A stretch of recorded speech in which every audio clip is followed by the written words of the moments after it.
gentlemen, and welcome to another One Piece manga review. Last week, Versen had work. This week, Jazz is going to New Orleans for a concert. So it's Versen and I holding down the ship. You're also, if you're listening to this, make sure you check out our My Hero review of the chapter, because boy, was that a chapter. But joining me, as always, we got the boy, Versen, in the building. Versen, how you doing, brother?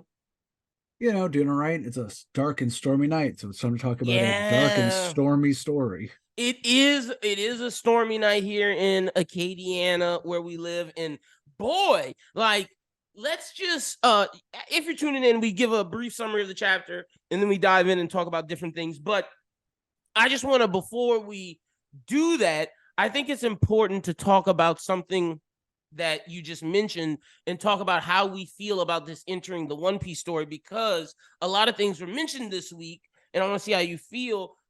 One Piece, Oda has tried to hide the dark moments. For example, Viola and Doflamingo, that comment came out on the OBS. Some people thought it was the R word. I don't know, because Oda, when he said the passion line, it made it seem like it was a consensual relationship and she got played type shit.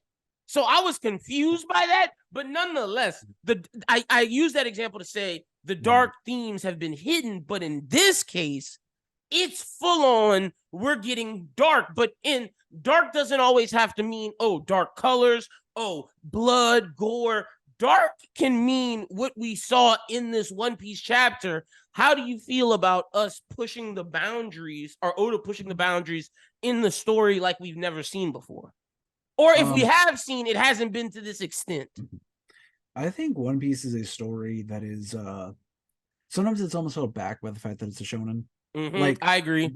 Like, don't get me wrong, here's the thing. I think like the ability to go between the lines and like kind of edge one way, edge another, in part only because One Piece is as successful as it is and is as long running as it is. Oda's allowed to do stuff that a new show would not be able to do. Facts. And also I do want to say, like, some of this is very grisly material, but I think it's important for young people to like read and pick up upon, But to your point, it makes me think how much, I don't want to say better, because I don't just because things are mature doesn't necessarily make it better. The themes are there, but and granted, to your point, reading between the lines, seeing the gray area, the theme, but it just makes me think of like moments that if this was maybe, let's say, a seinen, Doflamingo would have been an even darker villain. But you know what?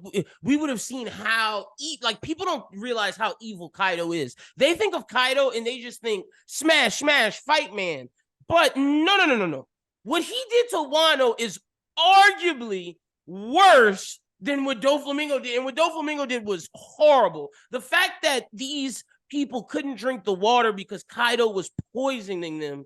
The fact that the only food they had to eat were smiles that made them smile. And honestly, if it was a seinen, you could have had blood come from that. Like the shit that Kaido did was some evil shit. So with Dolphy with Dressrosa, most of the bad stuff happened like on the fringes or in specific areas. In Wano, when it comes to Wano, there's one place, the capital, where everything's nice and good. Everything else is bad. Fucked. Like it's a difference where, in one place we have one specific spot where all the bad shit happens, and here it's the bad shit is literally everywhere except one spot is good. And it's one spot, it's good, but it's good if you live in that castle. If not, it's still fucked for you. Also, Kaido is still about to blow the capital up anyway. Facts. On it. Facts. So, But think about that. Like, some of these moments could have been a lot different, a lot darker. Like, I'm trying to think of like the Fisher Tiger, like the slavery stuff, the boa stuff. And honestly, that could have been a lot grimmer if we're in a seinen. But you don't necessarily have to have darkness to get across a message, because I still think the way Oda did Fisher Tiger and Princess Otahime, the Malcolm and Martin Luther King inspiration type stuff, I thought that was spot on, beautiful. And if you can't understand what he's saying with that, then you're not reading the story. You know what I'm saying? Like, I think he does it in a great way. But this chapter, he was like, F it, we're getting explicit. And I know some people were worried about his health. I don't think his health was the reason why he didn't finish this manuscript. I think Oda was so sad drawing this, and it just took him forever, and he didn't finish. Yeah, I think it's something that, and I think on some level, something he wants to handle carefully. Yes, yes. For the record, I'll just say this: I think in some ways One Piece would benefit from being a seinen, but at the same time, I actually kind of like having to like know when to strip over, like go across the line, and when like I to play agree. it safe. Because I've also read some seinen where like it's beautiful and It's it's too much. grim and it's great, but yeah, but at the same time, it's like, but also because you can do whatever you want You're almost. crossing the line Yeah, habitually, and it's like you don't have to have the guts pouring out of someone's chest and like go having a dog eat it and then have that dog cut in half. You know what I'm saying? Like some yeah. people who do seinen just do a grotesque shit just to do it. For example, I don't know if you know who Eli Roth is, but Eli Mhm. Roth makes, some people would say, torture porn. Like his first Hostel movie was really good, and I thought that was a credible movie. But when you get to Hostel 2 and 3, it's just like, bro, are we watching like your kink of torture porn? Like you're really just killing these people, being grotesque for no reason. Yeah, and you know what? Like for some nights, whenever I'm just trying to watch like something real, like Neanderthal type stuff, I'll Mm-hmm. seek that out. But at the same Yeah, time, like facts. you said, that's different. And again, not to, I want to say this very carefully, and I don't mean to conflate the two, but just as another barometer, it's sort of like how I'm mostly okay with like fan service or a little bit of wink wink. Mm-hmm. But I also, as much as I'm like a person who has like a healthy sex drive, I also don't want to like I don't. If One Piece was just straight up porn, I wouldn't appreciate it. Read So it, yes, yeah, you for know what I sure. mean? Like I wouldn't read there it are either. levels. Like, Yeah, there are yeah. levels to these things. And You I'm know? not even the biggest fan service. Like, I'm not upset when it's in the No, story. yeah, But to your point, like I'm one of those people. I'm not upset when it's in the story, but when it gets repetitive, I'm like, okay, yeah, man. I Like agree. I'm trying to read a story. Like I'm not trying to read a sex story. If I wanted to, I I could go find this. Yeah, like I hate when it takes away from character development. Facts, Like for facts. instance, a couple of infamous panels of Fire Force where it took Mm-hmm. away from the quite Or literal the entirety of the story. a character in the beginning portion of the story, Mhm. like that cat Tamaki, like she was very much so in the beginning portion of the story, taking away from it and causing people not to like it. And Fire Force, you can argue, is the best new gen of the bunch. Like it is Oh yeah, incredible. it's so solid and Soul Eater's great and all that's like great. It's just one of those things where it's like there are a couple little things in there where it's Yeah, like facts. No, you're right. would it You're right. would have been a 10 out of 10 if not for this. Instead, it's like a Mm-hmm. 9. Yeah, no, you're right. You're absolutely right. Like, and that shit takes away from it. And I'm glad Oda Mhm. did this tastefully. And people bitching about like the drawings. Like, trust me, brother. We have seen Tagashi, Gege, and Yeah. Horikoshi half drawn things. When Oda said this, he was half drawn. I was like, oh my goodness, this looks so much better than the other people's half drawn shit. Yeah. It's like, listen, at this point, like, I love One Piece. I will see One Piece through to the end as long as I'm Mm-hmm. alive. If it has to come out as a novel, I'll be disappointed, but I'll I'd read read it. it. I Yeah, I have would reading too. comprehension. Mm-hmm. Same thing with Hunter x I would Hunter. be I want to see Hunter x pissed. Hunter over. It doesn't matter like how it's delivered. Mm-hmm.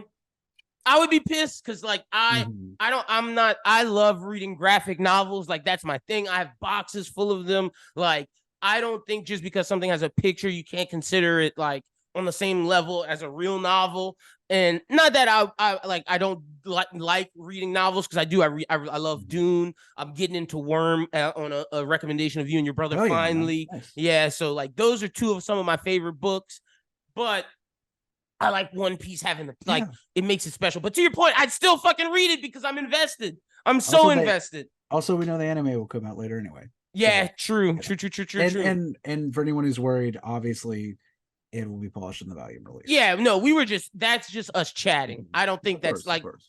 happening because, like I said, I don't think this thing happened because of Oda's sickness. Because if you read his message, he said it's not because of he was sick. He just didn't finish in time. And to Version's point, I think he values Kuma's backstory so much that he wanted to make sure it was perfect, and he just ran out of time because this is Mhm. such an important story. Mhm.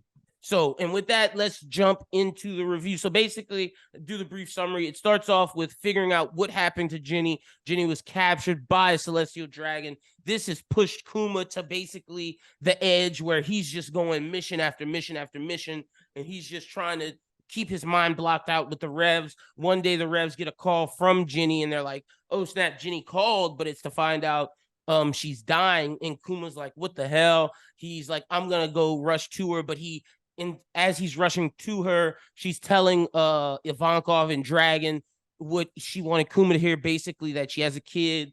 Um, and I love you, essentially telling Kuma her love for her, and Kuma missed out. Even though he can be somewhere instantaneously, he could not be there to hear Jenny's last words. He finds her kid. He says he's going to raise her as his own, and thus we see the backstory of Bonney and Kuma raising Bonney, and then we get to a point where we see Kuma and Sabo, but then we find out that Bonney has the same disease that her mother has, so Kuma ends up leaving the revolutionaries to go and raise Bonney until she would pass away, nonetheless. And then as the chapter ends, we find out that the old king is back causing ruckus, and Kuma's about to handle business.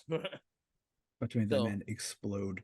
Yeah, so where do you want to begin, sir? Go ahead. You start us off because you didn't get to give your thoughts on Kuma last week. Okay, so I will say this. I think we should talk about, because I think it's something that people have talked about, but just in general, Ginny's goodbye. Okay, go ahead. Start us off. So, we cut to it, and this is like, the first part of the we have a little bit of a flashback inside of a flashback, interesting enough. And basically, Ginny's been gone for 2 years. Yep. And she starts off by saying, I got sick, they threw me away like trash, and I finally was allowed to come out. And Kuma, everyone's excited. Kuma is beside himself.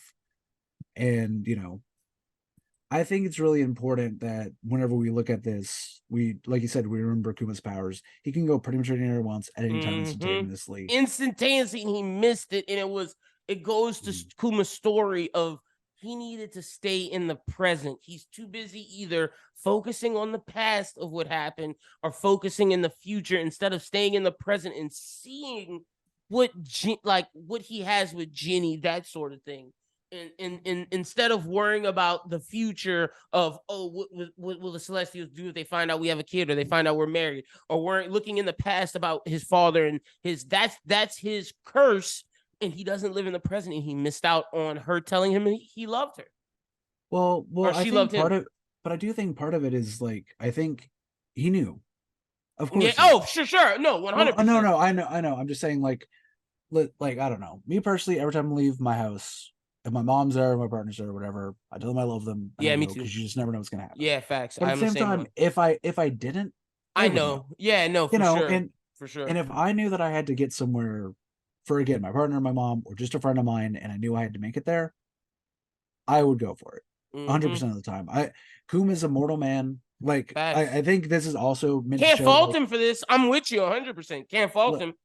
Yeah, like I think a lot of times, like through the past parts of these flashbacks, Kuma's almost been like a murder type figure. He's basically the Job of One Piece, like where he's constantly just getting trials. Yeah, you're right. Yeah, he's constantly just getting his ass beat all the time, emotionally. Side note, really quickly, I gotta say, Oda, bravo, because characters in manga, in fiction in general, who wear eyeglasses aren't necessarily depicted as cool, and Oda has Kuma and Marco. So shout out to the eyeglass homies. Yeah, it just makes him more like dadcore. He just looks badass. That is like him when he just pounced down and they get that close up on his eyes with his frames. It's just like, oh man, he's here to fuck some shit up. But yeah, that was just a side note. But I'm with you.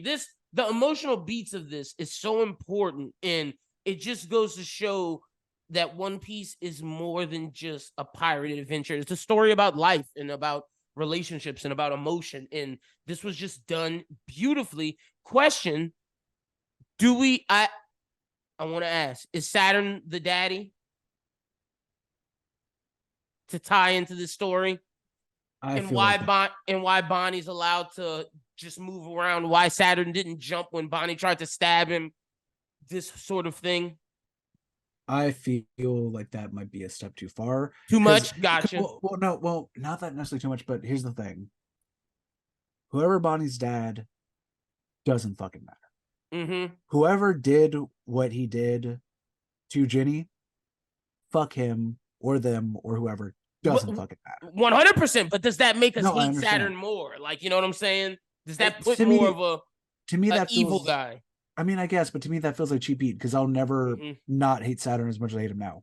Sure, for everything represents. I don't need like a personal evil for me to hate Saturn. I hate him because for who knows how long, probably 800 years at this point, he's helped rule the world and turn the world of And One been Piece a to what it fat is. no 100. I agree with you, You but know, do you think that there's people out there to where they don't you know just from the way I the know, world works, they don't see things until it's I personal to know. them? Well, And I think that's what we got Charlos for. okay, For all we gotcha. know, that's Charlos's uncle or someone who did this. You know. Fair. And I just think I'll say this: if it is Saturn, I think there Mhm. will be a I think there will be a section of Twitter and social media with that will start to say, "Oh, this is best One Piece villain," just because of the connections in having everything you said Mhm. about the 800 years of fascism, which I agree with you, just Mhm. turning the world to shit. But having this on top of it, of you ruined this man and this woman's life, you probably R-worded her, you did horrible things, kept her as a slave, and just tossed her aside when she was dying. Like, burn in hell, Saturn. Yeah, I don't know. Like for me, I think if Oda goes too much into that, I think like that's where it kind of becomes a thing where it's kind of stringing it out. Mm-hmm. I think right now we're marketing a line that I think is Fair. really good. Because I don't think because it's one of those things like it's also one of those things where like how does it come up organically other than Saturn being like, Kuma, you're here, and did you know it was I who sired jewelry Okay, mug? let's say You know. this. Let's say this. And I'm just pitching this, not necessarily I'm not saying whether or not I want this or not. Mhm. What if it's not necessarily a something that he tells? What if it's a something he thinks like it's confirmed to us, the reader, not confirmed to the characters themselves? It's a situation where, let's say, Kuma does pop up there. He Mhm. sees Kuma and Bonney and he thinks of it himself. He doesn't say anything, but he thinks of it to himself. Sure, I'll take it, but And again, actions that he does made where he slips and doesn't want to necessarily strike Bonnie, like things like that, where he's not objectively talking to it. It's just us and him that know what's happening. if he's I find him currently maybe letting Bonnie slip just on the idea that she is young and also Mm-hmm. just like whatever because he's beneath her. I find that interesting. If it's any sort of that's my seed or like fatherhood or whatever, Fuck him. I would no because like that is so not a facet I need of this character Fair. No, that's fair. because then No need to they're I don't humanize him. yeah Yeah. like they're I think you can humanize them just fine but like there are some people I think who would almost be like you know oh he showed remorse one time set him Oh, for see, no, stuff yeah, no, no, no, like no, yeah, no no, no yeah, no no, like no. I I know I'm would going not. too far No, I'm but I'm with you like though. Like, we if don't that need that. happens, there's no need to even like. When I say that, I'm not saying that as a sense of giving him remorse. I'm saying it as a sense of like a nod to let the audience know this is Mhm. my child, and not that I feel bad because I'm evil. I acknowledge what I did, and I stand on what I did. It's just a natural instinct shit, almost like not compat. I don't know, because you're right. That is a thin line because like how do you do that? It was just interesting. Something I thought of it. Could it possibly be? And to your point, it doesn't really matter Yeah. who her dad is Let in me the end. well we know who her fucking dad is. It's Kuma. Fucking Yeah, yeah. facts. The one thing I will say also just personally, I think like I don't even necessarily think I'm still on the I don't even think the Gorosei are necessarily human train. Mm. I think the Gorosei in every way that we've been shown are like the one celestial dragons or whatever, the one world government official who like they are emotionally and mentally above all that. They don't really do Mm. the gluttony shit. They don't really do any of that. They are around it because they have to for one reason or another.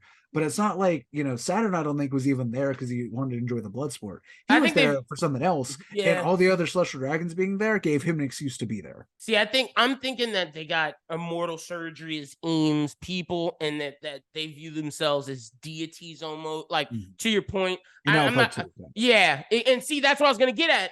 And I think I'm not gonna take credit for this because I know this theory has been around. I was on Reddit and I was reading. I think Morge made a video about it. There's other guys who's made videos about it, but it's very interesting because I was reading on Reddit the comparisons of look at we've seen this archetype before of we have Enel, Dofi, Een. What do they all share? and they all have the same pose of when you see what I'm about to say, worshiping them. Think of Anel's priest, Dofi's 8 family leaders in the Gorosei.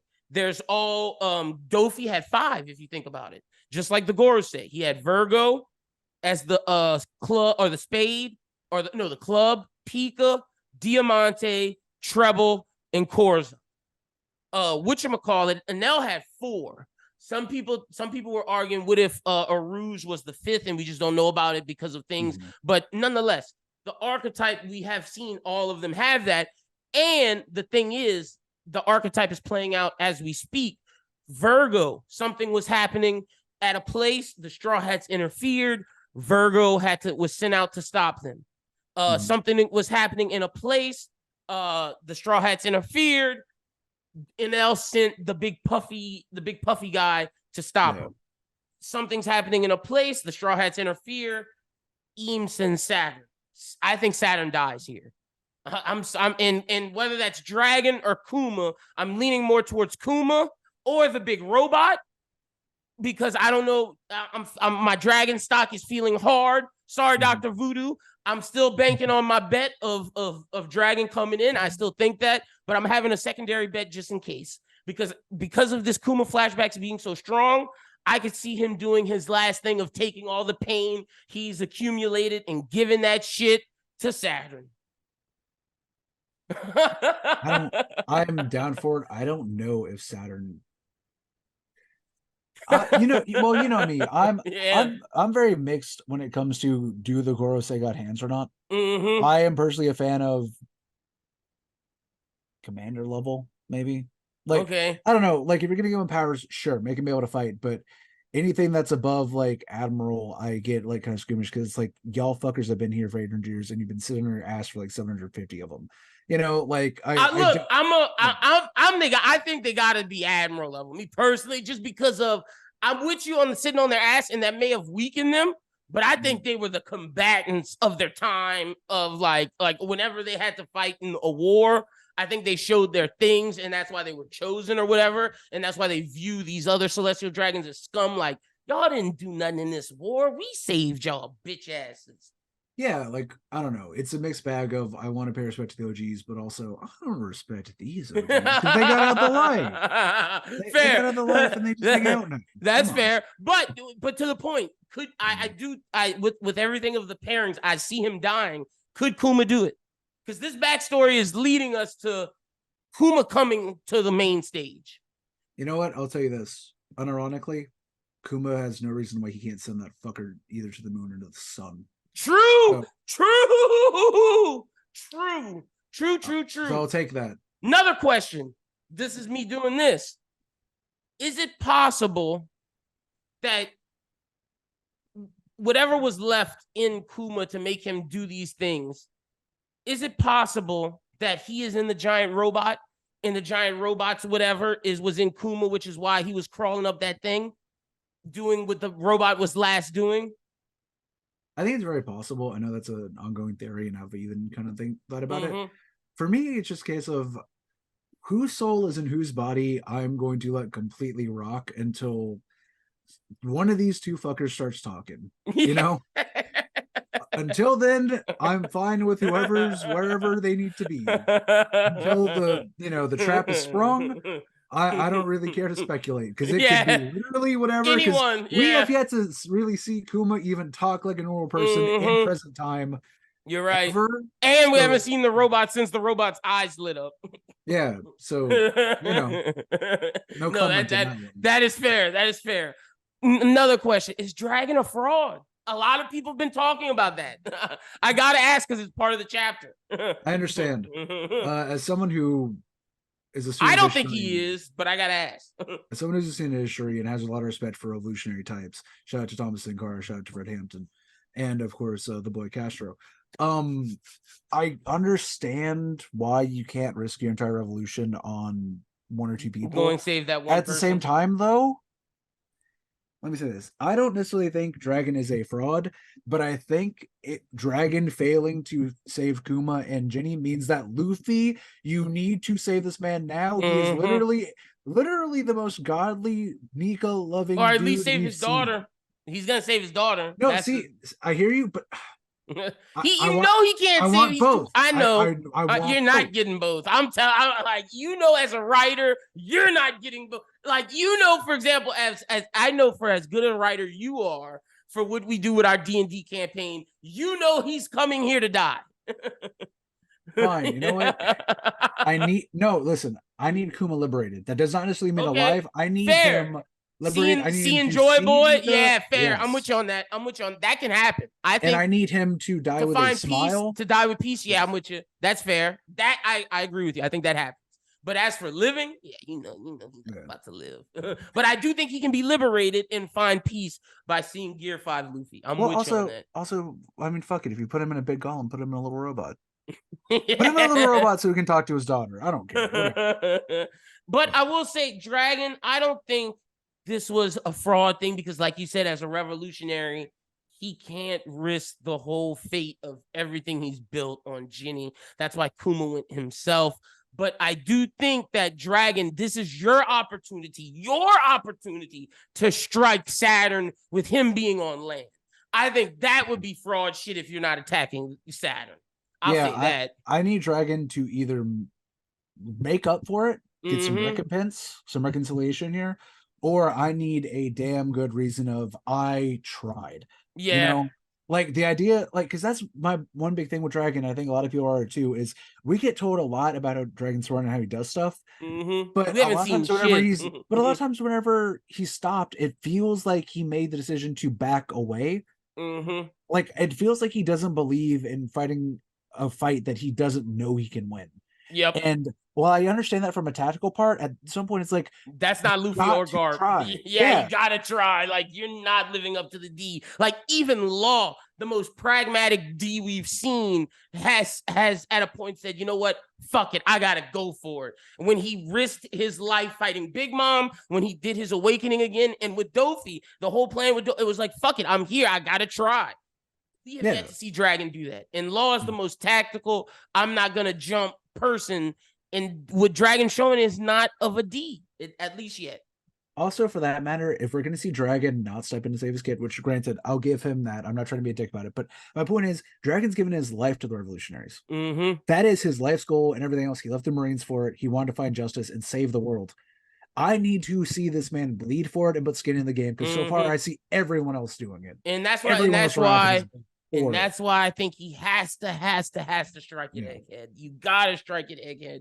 It's time. Real quick, more theorying because I'm just looking at the chapter and the picture. The picture of the cross. You see the symbol of it and how I feel like that's the symbol inside of that is the symbol of the ancient kingdom.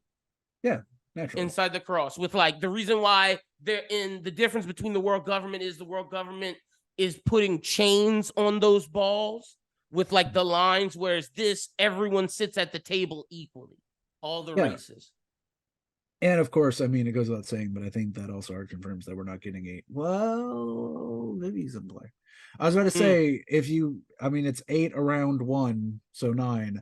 Luffy being the one in the center, and then all of his Straw Hat disciples. Oh, But that being said, Vivi's back in play, and she already is a Straw Hat, basically. Well, he did say he wanted to mirror Shanks' crew of 10, including himself, so I do think we will get someone else, but you don't think Vivi's got to rule what's coming? Like, that's my whole thing with whoever's next. And I tweeted about Yamato today. Funny enough that we're getting on this. I don't think Yamato can join until post they go to Laugh-Tale. Because you can't have someone who's read Odin's journal go with them, be on the journey with them now.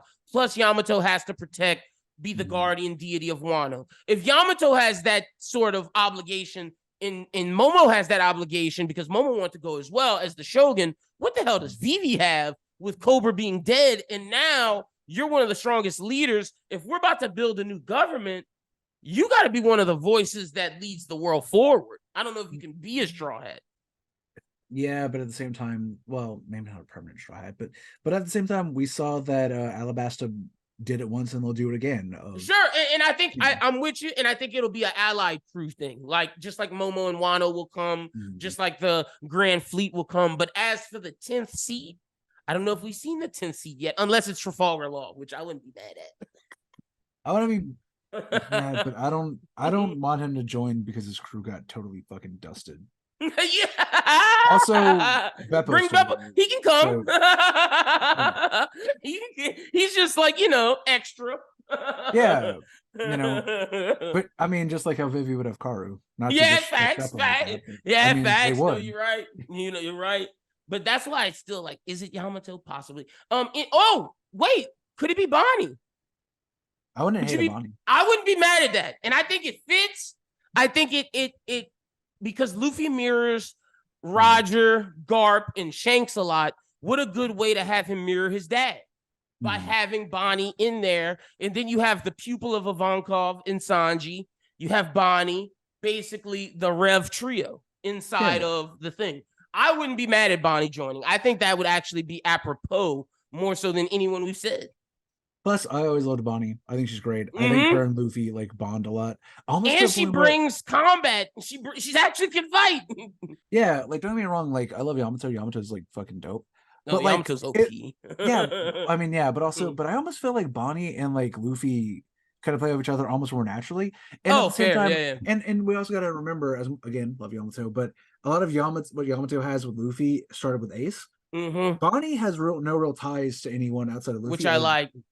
So it's like, nah, I want to hang out with you guys because I like you guys. Also, Luffy has a relationship with Kuma. It works. And everyone respects Kuma on the crew. And Bonney saved Zoro back in Saba Odi. I think it would only make sense that she would be the 10th member. Also, people have said before that we kind of need like maybe a chore boy spot, and with I've thought of that. Being a kid. Yeah, being like what, 12-ish. So wait, so how old? Okay, so 7 years ago, Bonney was 5. So people say 12. So is that 7 years ago to the present? That I don't know. Or is that 7 years ago to pre-time skip? Well, see, the simplest way we need to do this, and I didn't do the math, I should have, is we need to look about whenever Dream is captured, add 2, and then you need to add however much. I'm just gonna see if the wiki updated, the One Piece wiki, because those people do a pretty good job. Yeah, well, while you do that, I'm just gonna say, guys, if you haven't watched this, like even with like the art or whatever, which I still find like fine, obviously. Okay, so the wiki's saying 22. Well, that's her official age on the SBS. Ah, okay. So I wonder if that's gonna change. Yeah. I hope it doesn't. I hope it stays 22. I'm gonna just be honest with you. And also, do you want to just get into it? Yeah, let's do it. All right, let me say this. We've been, everyone I think has been kind of maybe predicting it, although some people were like saying it ain't so. But I think we've all kind of, after especially seeing how Sanji interacts with her and some of the stuff that's like less whatever, and everyone being like Bonnie's just a girl and Blackbeard. Well, yeah, we'll get to that as well. But I just want to say this. Pretty much everyone who knows Bonney only knew her as a 22-year-old woman. Facts. That is what she presented as. And while she's naive about stuff, it is literally shown that her fruit affects her age, mind, and body. Facts. It's not. It is a temporal distortion fucking thing. It's the elevated version of Shinobu's fruit, when Shinobu's fruit is just does physical, just does one level. Bonney does all 3 levels. Yeah, like we've seen it. We've seen it affect enemies. I don't know why it wouldn't affect her. She's still kind of naive, but that's just her being 22. So listen, what I'm saying is this. I understand why people are weird about it. It's almost like kind of the reverse of Sugar. Yeah, true. Which makes me almost want to be like, hey, can you like maybe how Sugar's 24, but she looks 6? Yes, or Sugar might even be older than 24. Sugar might be like 40 and looks 6. Yeah, well, she's the same age as Baby 5. For real? Baby 5 is one of the they're sisters. Oh, okay. I don't know if they're twins, but it's like give or take a couple years, I think. Okay. But Sugar's 22. Yeah. So yeah, exact same age as Bonney, actually, funny enough. Crazy. Yeah. So like, anyway, my point is I understand why people feel uncomfortable about it or whatever. I get that. but I do think that some people have been a little bit harsh on some stuff. Also, all my jokes aside about like the treasure cruise or whatever, if Oda tells you this is a 22-year-old woman And then it's a and you're 22-year-old. Yeah. designing it, if you're designing a thing, Mm-hmm. then him later revealing, oh, actually, but her soul is like 12, then like that's a bummer. But like You can't be I don't mad know. at the person about that. Yeah, Yeah, no, I'm like with you. It's not that's I like don't know. it's not like what, for example, for Sugar, it's not like you're drawing or making statues of a physically 10-year-old person. You know what I'm saying? It's Exactly. like it's like you were told that this was 22, so all you can do is believe what the author of the story tells you. Exactly. It's like it's drawing Sugar in a certain way, even if you know that she's of a certain age, It's is weird fucked. Yeah. because Falco's body. Mm-hmm. However, Bonnie being the opposite and acting like that way and drinking and being a fucking Yeah, badass being pirate drunk. with a Yeah, bounty. she was getting wasted. Yeah, like Bonnie clearly wants to be a fucking adult. Mm-hmm. No, She's you're only a absolutely kid right. whenever it's convenient to her to be a kid, just like Mm-hmm. how she'll be an old lady when it's convenient for her to be an old lady. Yep. You know? Nope. You're absolutely right. Absolutely right. Oh, you want to fix your camera? I think you might have hit it. Well, Just sometimes because when you I got. go in and out on Oh it, yeah, yeah, yeah. Well, my bad. Yeah, you went out. yeah, my bad. I gotta say, Kuma in dad form, beautiful man. What a beautiful, just not much we can just dive into, but I'll say that just the whole telling her it's her jewels, and that ended up being her name, Jewelry Bonnie. Beautiful, beautiful, beautifully written. Way to Kuma just is the take best. control and reverse something that brings you pain, and just a good way to be a good dad and make her feel confident in herself. Mhm. Oh, and then, dude, whenever like she's drinking up and you think it's Jenny or whatever, the first daddy, and then when she pops up and she's just this little thing with her like little dress, and everybody loves her, Mm-hmm. and Kuma's crying. Like, listen, and he's doing all this while still being a badass revolutionary. Yep. Like All of it. at the end of the day, for me, and like Kuma, I think more than almost anyone in the story, as much as I love Luffy, I love Sanjay, I love all of them. If I were to choose one person in the story to model after and try to be like, Oh, a good person. Yeah. even with everything that he goes through, it's Kuma 100%. And Mm-hmm. I think it's funny to say that. And then if you were to go back years ago, whenever I first saw Thriller Bark and asked me the same thing, no shot, not even a little bit. Oh yeah. You know, But see, I think it's so interesting now. Look at where he sent the Straw Hats, knowing his life. Like, it's so interesting. It's like, okay, I send Frankie to my friend Vegapunk, who I think can help him. I send Robin, who is the most wanted person in the world. What I know of her, she's been constantly betrayed. She's someone who's had an existence similar to mine. There's nowhere where I can send her where I can feel comfortable. Wait, there is. I'll send her to my family. I'll send her to Dragon, the man who saved me and made me feel at peace. Uh, we look at Nami. It's just okay. I'll send her to a wizard place, a weather wizard in the sky. Cool. Usopp, send him somewhere. Like Chopper, Usopp, and Nami's places are just basically to who they are as people. It doesn't necessarily have a Kuma touch. Brooke as well. Robin has a Kuma touch. Frankie has a Kuma touch. Sanji has a Kuma touch. It's, oh, this man wanted to risk his life for his captain, even though he knows he was weak. Some of the exploits I've heard of him from what he did, risking his life at Alabasta. You know who he reminds me of? He reminds me of my brother, Ivankov. I'm going to send him to my brother to train and get him right.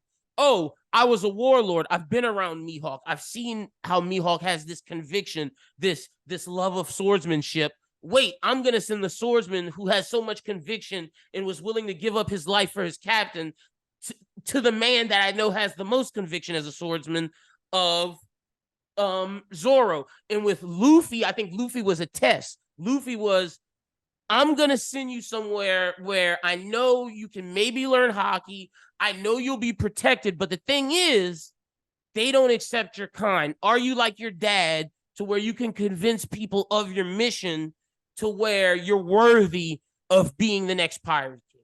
Are you worthy of being a D? I think Luffy's was a test. Everyone else's was part of Kuma's love. I think. Well, and I also think he saw how him and Rayleigh hit it off, Mm-hmm. so he sent him somewhere where it's like, It's close for Rayleigh to I'm go. I'm gonna Yeah. send you somewhere where I know Rayleigh will find you again. Mm-hmm. Mm-hmm. It's just, can you live and make it to where Rayleigh is? Well, you're Dragon's kid. If you really are, you should be able to survive. By the way, I just want to say, because I scrolled down, Bonnie at age 5, she would have been fist fighting a Sabo Luffy if she was allowed to be. Oh yeah. Can you imagine a world where Kuma like was allowed to like be with, on that island, and like Kuma and Dragon or whatever had to take care of those brats? Like those 4 troublemakers just fucking up everything. That would I have think been that'd be so great. shitty for Dragon. That'd have been hilarious. Um, I don't know. Yeah, like Kuma's just a good man. I really Mm-hmm. felt the entire time for this chapter, for Bonnie, like, and Yeah. it makes even more sense. And that's another thing about One Piece. Almost everyone that Luffy interacts with, which also makes sure good for Straw Hat, they go through long periods of isolation, one way reason or Mm. another. And Usopp, that with the pirates who come in. exactly to you, Brooks. Bonnie for Straw Hat. Also shitty flashback. Shit Mhm. parent losing parents. That's some Straw Hat material. No parents. Flashback. Bonnie for Straw Hat. I think we found a campaign we can all both agree on for sure when it comes with the next Straw Hat. All right, let's make our bets because that's pretty much everything with this chapter. Mhm. I Yeah, got some. I'm gonna do my big grandiose bet. I said it earlier. Saturn's Bonnie's dad, and they're about to fuck him up. That's my grandiose bet. My small bet is I'm assuming that we're going back to Egghead next chapter. That's my small bet. We're going back to Egghead in the robot. We see the robot move. at the very end, I assume, right? Like Yeah, at literally, the like end. final Yeah, panel, because yeah, we that got type of shit. yeah, because we got one more chapter's worth here. I would more think that we weren't going to do it, except we got one more chapter left because of this asshole King showing back up, Oh and yeah, we still need to yeah. actually hear with our own ears why Kuma's called Kuma the Tyrant. Oh well, yeah, you're right. Okay, so I think 1099 is when we see the robot when we get back to Egghead. You're right. Next chapter is the chapter where we see why Kuma the Tyrant, quote unquote, is called that. And I It think might at the be and I think at the end we get back to Egghead at the end of the chapter when yeah. the flashback ends. If I could propose something, I think the next chapter might be, if this is the birth of Bonnie, the next one might be the birth of the Tyrant or something. Mm-hmm. Yeah, that's fair. I definitely think the flashback ends next chapter though. No, I Like agree. I think that we might see it end with like him going to Vegapunk to turn into the Pacifista or whatever. But I think we're back at Egghead at the end. All right, what's your bets, brother? Okay, so I think my bet is, like I said, well, baby bet that's almost for certain. Next chapter we find out what Kuma's called Kuma the Tyrant. Mm-hmm. Um, yeah, if I wanted a big bet, um,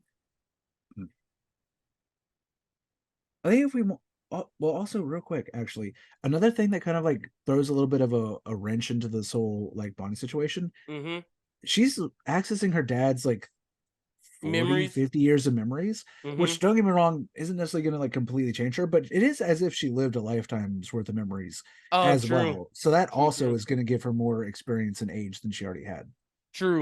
That's probably But why to she's that going point, out of it. for the people saying about thinking to themselves, how y'all saying Bonnie for Straw Hat but not Yamato? Bonnie may have Kuma's memories, but Yamato has Odin's journal. Kuma didn't go to Laugh Tale, people. Kuma doesn't know where the poneglyphs are. He might. I don't fucking know. But I know for a fact Yamato knows where Laugh Tale is and knows where this shit is because he read Odin's journal.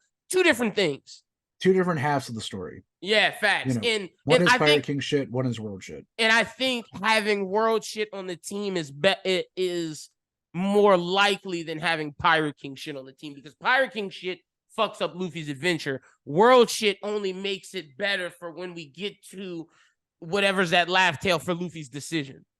Having Yeah, Bonnie there really affects and not just Robin. Robin affects. Robin was going to be a main voice of we need to fight the government, but now having Bonnie potentially on the crew with Jimbei, those three people Luffy love, he's going after the government for sure. Like 100%. yeah. Like what I was gonna say is Robin's half and half out. We need somebody who's like all the way into one. You know what I Mm-hmm. mean? Mm-hmm. Anyway, so uh I think my big bet for next chapter is, I think this is the first time that we're going to see Kuma do something totally of himself and for himself. Okay. Like I think like whenever I say I think he might turn that other king into like fucking a fine red mist. Mm. I think this will be the first time he doesn't do something that's Oh, for where other we see people. him do It'll still be something for other super, people. super evil, like he's Well, gonna not destroy, not evil, but like really yeah. murder this guy. Yeah, like don't get me wrong, like I don't think it would be evil because I think this guy is coming, but I do Mm-hmm. think this would be the first time, like that famous line in Breaking Bad, I did it for me. I think Yeah, this is gonna be the first time Kuma's like, no, I it's gonna did help the everyone else yeah. around here for me to do this, but this is for me. This is the tyrant. This is Mhm. this is a quote unquote tyrant, evil warlord, like violent shit, which I'm ready for. Like Mhm. fuck yeah, hell yeah. Yeah, Huh. same. Like, yeah, I love Kuma, and I think it's time that he's allowed to finally dish out what he's been getting because he's been Mm-hmm. getting a lot. Yeah, he has. Yeah, he has. All right, awesome. That's pretty much the review. Verse, tell the people where to find us at on social media. I'm glad we did it how we did because we could have went through each part of this chapter and talked about it, but I think us picking like doing theme talk really helped us talk about this chapter more because this chapter is about the themes. This chapter is all theme, all gray area. Yes, we could have gone, oh, they went from here to here, here to here, but I don't think that gets across the message of what Oda wanted to convey in this chapter. And on some level, it's like I want people to read this themselves and really see it because it is just a story of a dad and a daughter's beautiful Mm-hmm. relationship. The paneling is beautiful, everything's cute, but in some ways, it's private, and I think it's a Yeah. private thing for people to read.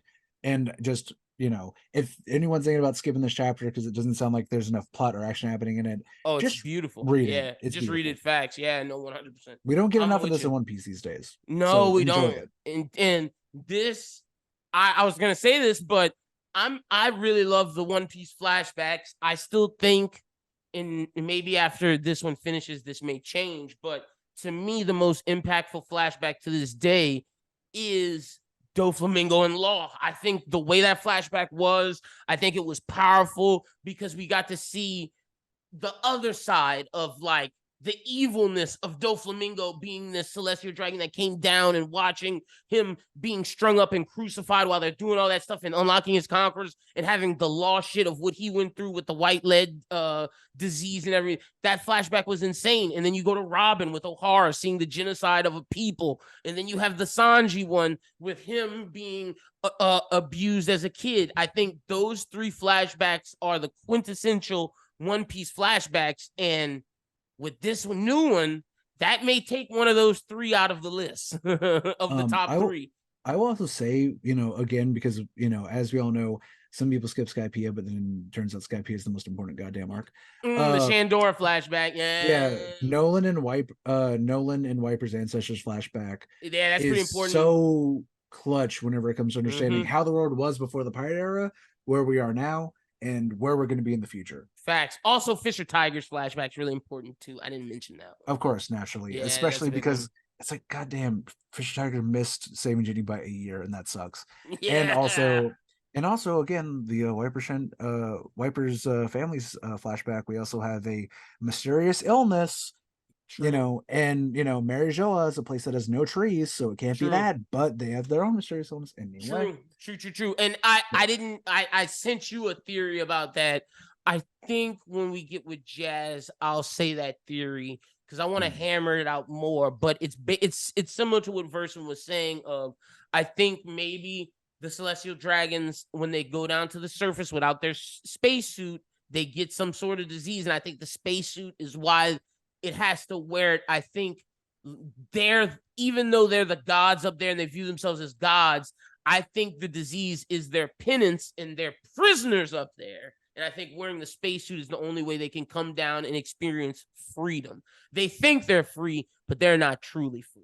Yeah, it's like a gilded cage type thing. Yep, That facts. Eam is the only one who's ever been truly free. And Eam keeps themselves locked up, even in their own Mm-hmm. fucking mansion by their own choice. So, Facts. But I think that's a theory that I want to hammer out some more. But mm. all right, hell yeah, first and tell the people where they can follow you at on social media. All right, yeah, let's try to run this back. All right, so you can follow me at Versus the Vassal on Twitter, or you can find me pretty much if you just look at my government name, Joshua Tosclair, pretty much wherever.